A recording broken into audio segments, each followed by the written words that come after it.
veteran. All right. What's up, guys? Hey! It's the Commissioner, and it's the Fear Boners. Fear boners. And we're here. We got a broadcast. Hey, brah. Brah. So, not my real bra from another ma. And we're here to bring you this week's previews. So, take away the first matchup. Let's do it. All right. Well, first we've got Organized Chaos versus the Bean Snapped. This is the Kia Sorrento matchup of the week. And it is also the Stone Cold Lead Pipe Lockup match. Lock of the Week. Okay, so Stone Cold Lead Pipe Lock of the Week for both of us. All right. So, Organized Chaos is the clear favorite to win this week. He's got a couple of questionable tags right now sitting on his lineup with Decker and Deshaun Jackson. But he does have some depth to cover those with Steven Jackson and Nate Washington.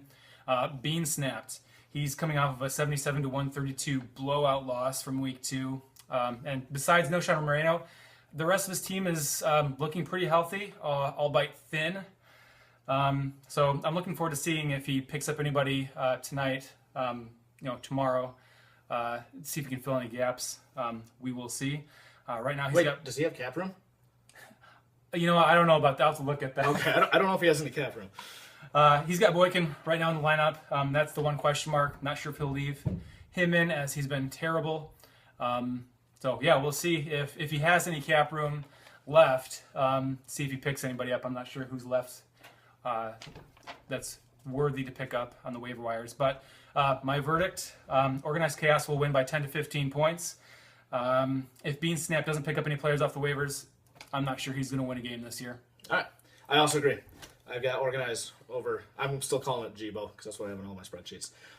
The next matchup, we've got Cecil's Sea Shorts and Borkum's Ball Busters. Battle of winless teams. I'm really hoping that they tie so that neither one of them has a win leaving this matchup. So it's supposed to be a really close game right now. Yahoo has Chris as a 51% favorite.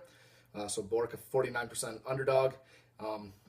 We might already get a pretty clear picture of how this matchup is going to go after tomorrow night's games because Matt Ryan is going for Chris and Bobby Rainey is going for Bork. Now, the Muscle Hamster might be playing. Doug Martin might be playing for Tampa, so maybe Rainey isn't that great of a play. But all the way up and down this matchup, all the matchups are really, really close between the two teams. That's why it's 51% to 49%. And for my matchups, I'm going to do questions of the match. And my question of the match, will Chris be the last team to get a win, or will it be one of the rookies? So Chris has an opportunity to knock off the rookie this week. And in fact, I'm going to give the nod to Chris in the victory. I've got Cecil's Sea Shorts over Borkum's Ballbuster in a close one. All right, and I actually have the Ball Busters over the Sea Shorts. It's going to be a tight game, and I just think that Cecil will continue his bad luck. Right. So, all right, next up, Wright's Rampage versus the Masonites.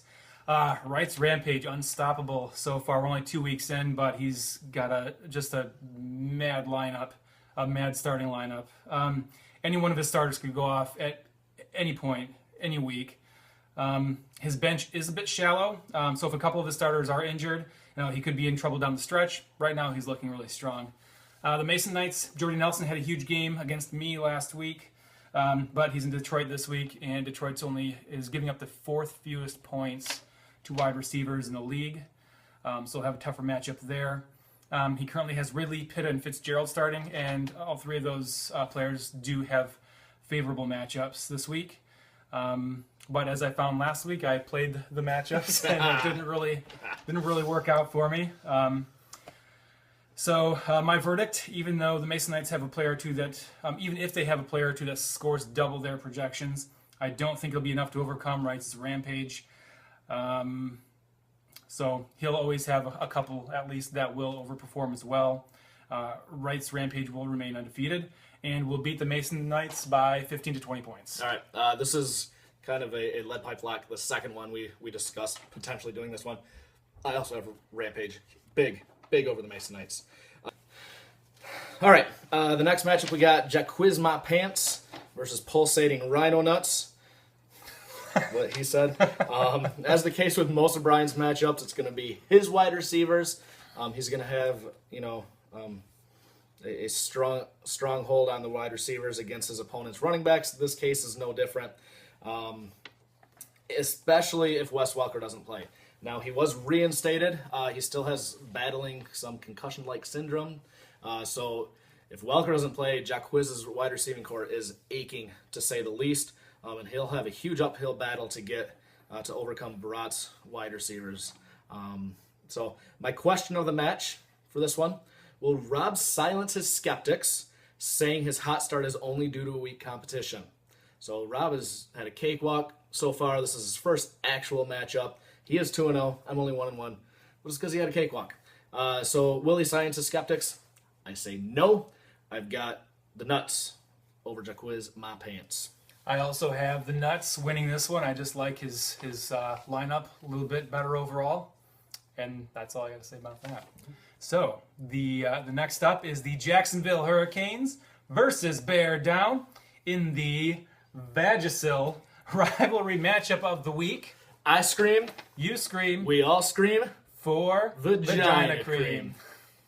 I don't know. All right.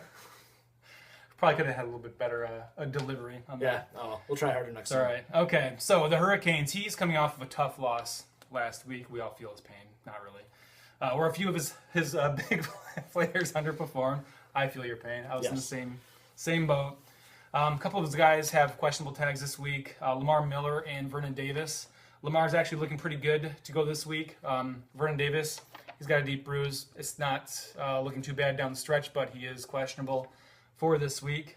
He is, I believe, still in his lineup. As of now. And then his team, his players do have some tougher matches overall this week.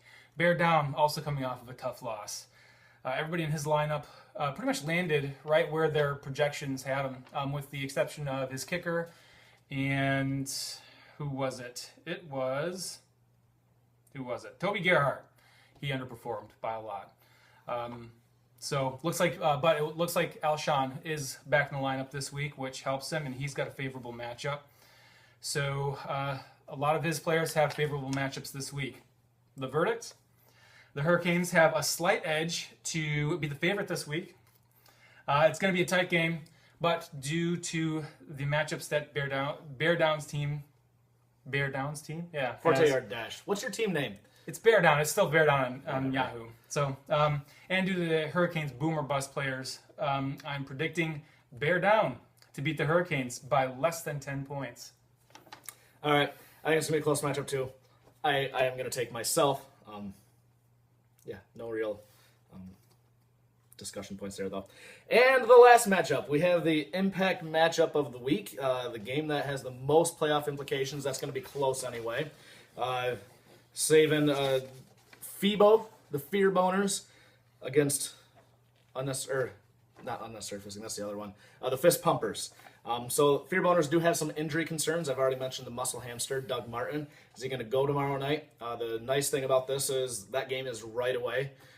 He has been practicing with the first team, so that does look promising for Martin. And Jordan Cameron. Now, Fergie was not able to play Cameron last week. Delaney Walker stepped up huge. I would not want to rely on Delaney Walker every week. So both of these guys are questionable. Fear Boners could definitely use both of these guys. Obviously, there's some added, rivalry, well, not rivalry, but impactful points here. It's week 3. It's the last week of the first round of interdivisional matchups, and this happens to be one of them. So the winner of this, if Andy beats Fergie, if Fisters beat Fergie, the Fear Boners, you're looking at a 2-game haul, and Andy can really put a stranglehold on it. If Fear Boners win, they're knotted up, and Fear Boners have the tiebreaker then. So because it's the impact match of the week, quickly go through each of the different positions. Quarterbacks, I'm giving a slight edge to Durs. Foles at home versus Washington is a little bit better than Cutler, especially if Cutler's wide receivers are still not completely healthy. Now, that did not slow them down this past week, and they do have one more week to get healthy, but I still like Foles slightly more. Running backs, I'm going to give the edge to the Fear Boners. with Mark Ingram out, that I mentioned in my recap video last week. See a big game from Pierre Thomas. Muscle Hamster, if he plays, I like his matchup this week against Atlanta. Atlanta is a bottom 5 team against the run, not only this year, but in years past. And Durz's running backs kind of underperformed last week. Only 16 points between Shane Vereen and Monte Ball last week. So I don't look for them to rebound huge. I give the edge to the Fear Boners. Start with the lineups again, or No, we'll splice this together. Take 3 here. We'll include this little snippet in there. Running backs, I think I got this out. Edge to Ferguson. Oh, yeah. Wide receivers, slight edge to Durs here. I say this every week. Durs is stacked at wide receiver. He is without A.J. Green this week. But Fergie running out Megatron, best wide receiver in the league. I got him in the other league. He's fantastic. PPR machine, Julian Edelman, who actually got a touchdown last week, had a very good game. And the good M. Floyd, not to be confused with Malcolm. He's got Michael Floyd. So it is an advantage to the Fisters, but a slight advantage. Tight end, giving the slight edge to Ferguson, to the Fear Boners, if Cameron plays. I don't see Delaney dropping 30 again. And then Ertz has been solid for the Fisters, but I still like Cameron a little bit more. I expect this to be a very close matchup. Fisting goes as the Eagles' passing game goes. He's got Foles, he's got Macklin, and he's got Zach Ertz. If they play big against Washington, I like the Fisters. If they don't, I like the Fear Boners. So I'm going to do a little bit of a Lee Corso impersonation where, he always puts on like the mascot helmet. So I've either got the Fisters or I've got the Boners. And this week, I've got a boner. Fear Boners. Oh, There Fear it is. Boners over the Fisters. nice. All right, who do you got? All You got right. yourself? Of course, I've got myself. I think I'm projected to maybe like 2 points down from Supposed to be close. the Fisters. It'll be a toss-up. I'm taking myself. All right. So to recap real quickly, I've got Organized Chaos over Ivan's team, whatever. Terrible. Oh, Ivan the Terrible. That's your new Yeah. name. Ivan the Terrible. Yeah. I've got Cecil Seashorts over Borkham's Ballbusters, Rampage over the Masonites, Pulsating Rhino Nuts over Jaquiz My Pants, myself, Hurricanes over the Dash, and Fear Boners over Fist Bumpers. And I've got Organized Chaos over the Bean Snapped. I've got Borkham's Ballbusters over Cecil's Sea Shorts. I've got Wright's Rampage over the Masonites. I've got Nuts over Jack Quiz. I've got, if it's not a tie, I've got Bear down, edging slightly the Hurricanes. And I've got Phoebo over the Fisters. All right, that's the broadcast. That's a good post, bro. Good post, bra. Bro. Hey, bra. Peace. See you.